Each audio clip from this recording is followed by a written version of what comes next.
জয়গুরু। পরম প্রেমময় শ্রী শ্রী ঠাকুরের আশীর্বাদে পশ্চিমবঙ্গ, ভারতবর্ষ এবং সারা পৃথিবীর নানা প্রান্তে তাঁর মন্দির গড়ে উঠছে। কিন্তু সমুদ্রের ধারে মন্দির করা খুব সহজ ব্যাপার নয়। আজ আমরা শুনব শ্রী শ্রী ঠাকুরের আশীর্বাদে, আচার্যদেবের নির্দেশে কিভাবে সমুদ্রের ধারে একটি মন্দির গড়ে উঠল একান্ত তাঁরই দয়ার। শ্রী অমল কুমার শ্যামল তাঁর আশীর্বাদ প্রবন্ধে সে দয়ার কথা লিখছেন। অমল দাদা লিখছেন, পরমপিতার অপার করুণা বর্ষিত হচ্ছে সবার ওপর। আমার ওপর তার অহেতুকী দয়া প্রকাশের ভাষা আমার নেই। বুঝতে পারি কিন্তু বলতে পারি না।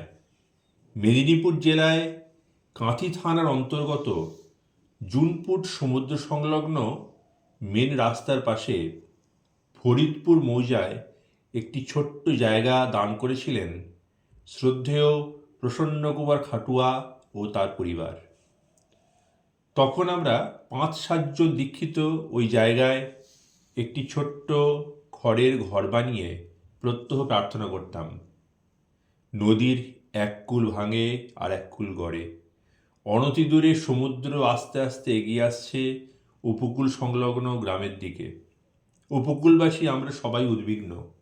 ঠিক সেই সময় পরম পূজ্যপাদ শ্রী বরদা দীঘা সৎসঙ্গ মন্দিরে অবস্থান করছেন। তিনি ইচ্ছা প্রকাশ করলেন জুনপুটে সমুদ্র দেখতে আসবেন। খবর দিলেন আমার ঋত্বিক দাদা শ্রদ্ধেয় শিশির কুমার দিন্ডা। সেদিন ছিল 17 জুন 1973 সাল। দীঘা সৎসঙ্গ মন্দির থেকে তিনি জুনপুটে গেলেন এবং সেখান থেকে ফিরে ফরিদপুরের ওই জায়গায় তাঁর শুভ পদার্পণ হলো। সাথে ছিলেন পূজনীয় রাঙামা ও ভক্তবৃন্দ। ঠাকুর ঘরের দরজাটি খুব ছোট। কষ্ট করে ওই ঘরে প্রবেশ করে শ্রী শ্রী ঠাকুর প্রণাম করলেন তিনি। বেরিয়ে আসার সময় মাথায় দরজা চৌকাঠ লাগলো। বাহিরে রাখা একটি ছোট্ট খাটে তিনি উপবেশন করলেন। তার চোখে মুখে বেদনার ছাপ নেই। ওই ঘর ও দরজা নিয়ে আমাদের উদ্দেশ্যে তিনি কিছু স্নেহপূর্ণ কথা বললেন। তিনি চলে যাওয়ার পর সেই ঘরটি আমরা বেশি দিন টিকিয়ে রাখতে পারিনি। কিন্তু সমুদ্র তার গতি পরিবর্তন করল। ধীরে ধীরে স্থলের পরিমাণ বাড়তে লাগলো। অবলীলাক্রমে কিছুদিন পরে পরম পূজ্যপাদ শ্রী দাদা জুনপুটে আসার ইচ্ছা প্রকাশ করেন। 1981 সালের 5ই নভেম্বর তিনি জুনপুটে আসেন। সাথে ছিলেন স্থানীয় ঋত্বিক শ্রদ্ধেয় সতীশচন্দ্র মাইতি ও আরও অনেকে।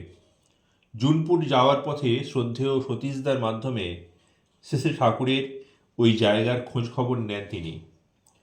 জুনপুটে সমুদ্র আজ অনেক দূরে সরে গেছে। শ্রী শ্রী ঠাকুরের জীবন্ত প্রতিভুর শুভাগমন যেখানে হয়েছে সেখানকার পরিবর্তনের ইতিহাস সৎসঙ্গ জগতে কারো অজানা নেই। 1995 সালে পূজনীয় বাবাইদা কাঁথি সৎসঙ্গ মন্দিরের ভিত্তিপ্রস্তর স্থাপন করতে এসে দয়া করে ফরিদপুরে ওই জায়গায় এসেছিলেন।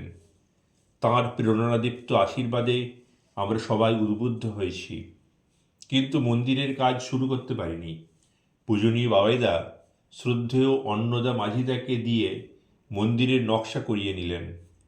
ইষ্টকর্মের অর্থের প্রয়োজন, কিন্তু আমি চাইতে পারি না। মন্দিরের জন্য অর্ঘ্য সংগ্রহ করার চেষ্টা করেছি, কিন্তু তখনই আমার মনে প্রশ্ন এসেছে আমি কত দিয়েছি।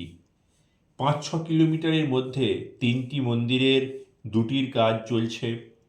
কেবলমাত্র ফরিদপুরে মন্দির নির্মাণ কাজ শুরু হচ্ছে না।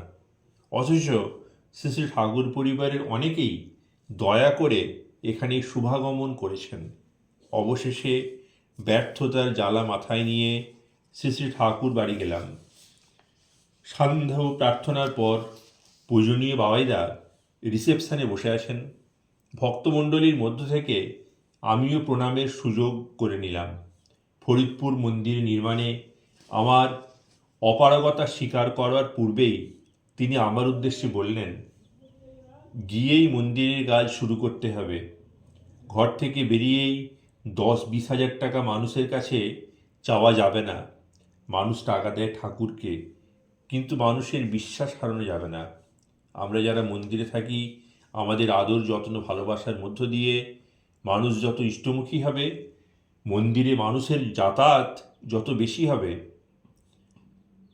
তত কাজে সুবিধে হবে, তার কাজ আটকাবে না। তার আশীর্বাদে উদ্বুদ্ধ হলাম, কিন্তু সব কথা হজম করতে পারলাম না। প্রণামান্তে আমার মনের মধ্যে তোলপাড় সৃষ্টি হলো। মন্দির তৈরি করতে লক্ষ লক্ষ টাকার প্রয়োজন, অথচ টাকা চাইতে পারবো না, টাকা আসবে? রাত্রে ঘুমাতে পারিনি। পরের দিন সকালে প্রার্থনার পর নাটমণ্ডপে পরম পূজ্যপাদ আচার্যদেব শ্রী শ্রী দাদার সামনে হাত জোর করে বসে আসি। কিছুক্ষণ পরে আমার উদ্দেশ্যে বললেন, কাছেই সমুদ্র, জলোচ্ছ্বাস হতে পারে, মন্দিরটি উঁচু করে করতে হবে। শ্রীধাম দেওঘর থেকে বাড়ি ফিরে 5-7 জন গুরু ভাইদের নিয়ে শ্রী শ্রী ঠাকুরের জায়গায় বসলাম। তার আশীর্বাদের ওই কথাগুলি অনেককে জানলেন, কিন্তু আমি বা আমরা যা ভাবিনি তা ঘটতে লাগলো। ওখানে গুরু ভাইদের মধ্যে আমরা অনেকেই খেটে খাওয়া মানুষ। একটি মাসিক সৎসঙ্গে একজন মা স্বেচ্ছায় এসে বললেন তিনি মন্দিরের জন্য 1 লক্ষ টাকা দেবেন। ওই মা একজন গ্রাম্য বধূ, কষ্টে সংসার চালান, চাকরি করেন না। ওই টাকা দিয়ে কাজ শুরু হলো। বহু ঘটনার মধ্যে 2-1টি ঘটনার অবতারণা না করলে অকৃতজ্ঞ থেকে যাব।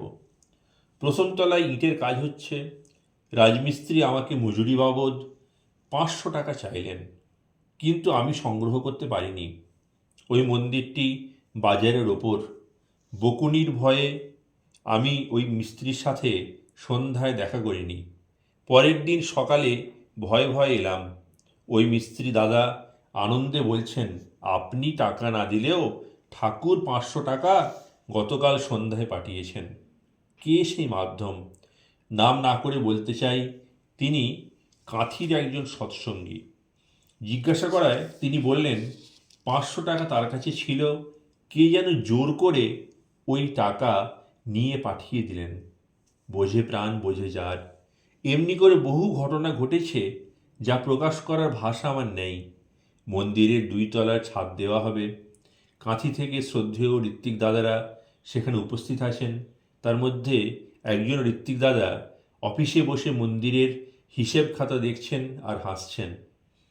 ব্যস্ততার মধ্যেও আমি জিজ্ঞাসা করলাম, দাদা হাসছেন কেন? তিনি বললেন, মিলে গেছে।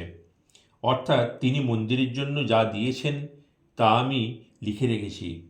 সবই তিনি করে রেখেছেন, আমরা নিমিত্ত মাত্র। পূজনীয় বাবাইদার কথা ভাবলে চোখে জল আসে।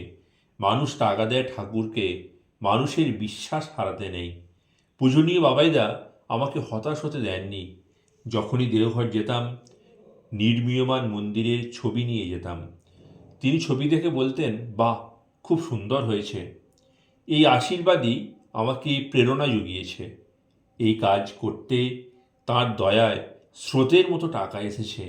নাম না করে বলতে চাই, কেউ কেউ লক্ষ লক্ষ টাকা দিয়েছেন। কোনো কোনো মা বিবাহবার্ষিকীর যৌতুক স্বামীর কাছ থেকে না নিয়ে মন্দিরে টাকা দিয়েছেন। প্রতি মাসিক সৎসঙ্গে তখন 20-25 জন মানুষ আসত, আর এখন তাঁর দয়ায় 400-500 জন মানুষ আসেন। সব কাজ শেষ হলো। আটকে গেছে প্রধান গেটের কাজ, প্রায় 50,000 টাকা লাগবে। আমরা ভাবছি কোথা থেকে ওই টাকা আসবে। তিনি তাঁর মানুষকে পাঠালেন। স্বেচ্ছায় একজন দাদা গেটের কাজটি করে ফেললেন। পরম পূজ্যপাদ আচার্যদেব শ্রী শ্রী দাদা 7ই ফেব্রুয়ারি 2010 সালে মন্দিরটি উদ্বোধন করালেন। পূজনীয় শুভদা উদ্বোধন করলেন। সব কিছু ব্যবস্থা করে দিলেন পূজনীয় বাবাইদা। আমরা আমাদের মতো চেষ্টা করে যা পাইনি, তিনি দয়া করে আমাদের মতো এই অপারক লোকদের দিয়ে বিরাট কাজ করিয়ে নিলেন।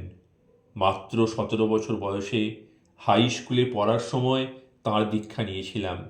চর্মচক্ষে তাঁকে মাত্র একবার দেখেছি, কিন্তু আচার্য পরম্পরায় তিনি আমাদের রক্ষা করলেন। মানুষের পারগতা বাড়িয়ে অসম্ভবকে সম্ভব করালেন।